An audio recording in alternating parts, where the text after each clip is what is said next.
Maya Joko.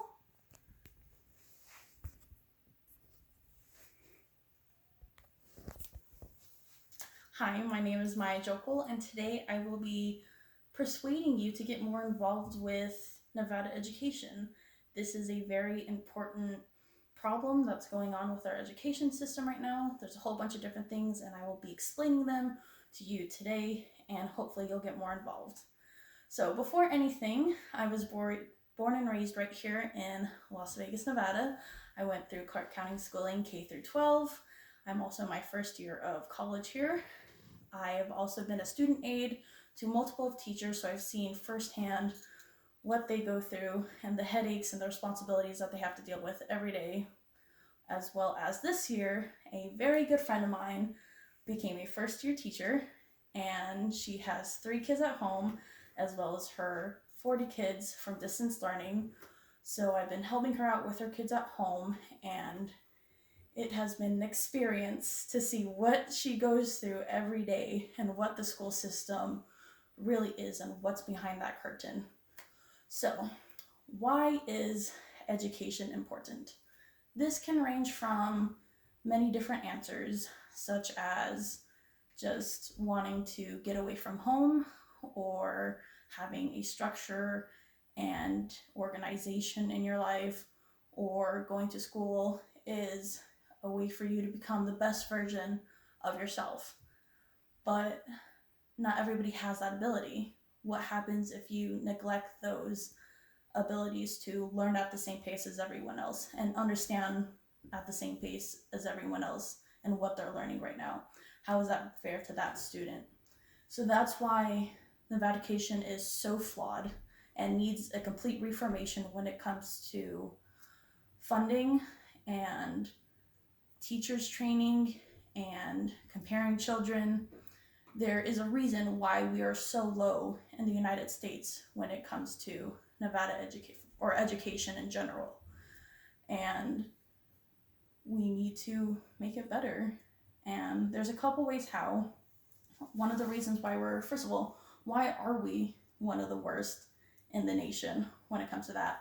According to Nevada's Policy Research Institute, we are low because we as adults focus on ourselves and our wants and our needs instead of the students. We focus on the political aspects of things instead of the wants and needs of these kids. So that's a big thing, as well as teachers not having the proper training. They have very minimum training. A lot of them have alternate route to licensing, ARLs, and in most states that's not even allowed. You have to have your license to be able to teach in other states. So that's also a big thing, as well as just the expectation of teachers. They expect teachers to teach a whole class in a whole subject in 45 minutes and then expect the students to remember everything and do perfect on their test, when that's not reality, you know? So that's one really big thing. And a lot of this comes down to funding. Not all of it, but some of it does come down to funding. It ranges from supplies to big classrooms to more teachers. A lot of teachers end up having to pay $500 per year out of their own bank account for supplies and stuff. And it also depends whether if you're in a Title I school compared to a Title III school. So because of that, we also have a lack of teachers. And we had a lack of teachers before COVID even hit. There was about 700 jobs needed for teachers before COVID, and then after there was 800 to 1,000 and counting, unfortunately. And due to these lack of teachers, there's also a lack of teachers to teach students. So now classrooms become bigger. So we have 40 to 60 students in one class with a whole bunch of different educational levels, ranging from IEP students to self-contained students to advanced students to regular students. And how is that fair to any of them that they all have to be on the same reading and writing and mathematical level when they're not?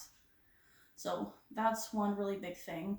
And what happens is this, when you have this big classroom, it leads to comparing the students. You compare the students in test scores and in percentages, and you label them, and we look at them as a whole instead of individually and looking at their individuality, which is what we should be doing. And we tell these kids that you shouldn't compare yourselves to each other and themselves, but that's exactly what we're doing to them. So, and especially IEP students or self-contained students, they are being forced to take tests at their age level instead of their mental level. So, for example, fifth grade student is more at a mental stage of second or third grade, but is forced to take tests and is basically being set up for failure, and then fails these tests, and then it gets blamed on him when it's not his fault at all. So then that usually leads to then him failing the grade, and then students can only be held back one grade. After that, they get forcefully pushed forward and then don't know what to do and aren't getting that proper education. So then it's like, what's the point? And it brings me back to that first point of, why is school important if they're not getting their proper education to become the best version of themselves? So another example is higher students, more advanced students are becoming lazy and slowing down because the slower students are taking more time. So now they just don't care, and that's not fair to them either. So that's why this whole thing is just a giant mess that really needs to get fixed. And that's why I really want to urge everyone just to get more involved with the community. Give the kids the education that they deserve. Go to council meetings, keep up on the news. That's the best thing that you can do for your kids and their future kids. So thank you so much. I really hope that you learned something today, and have a good one. Thank you.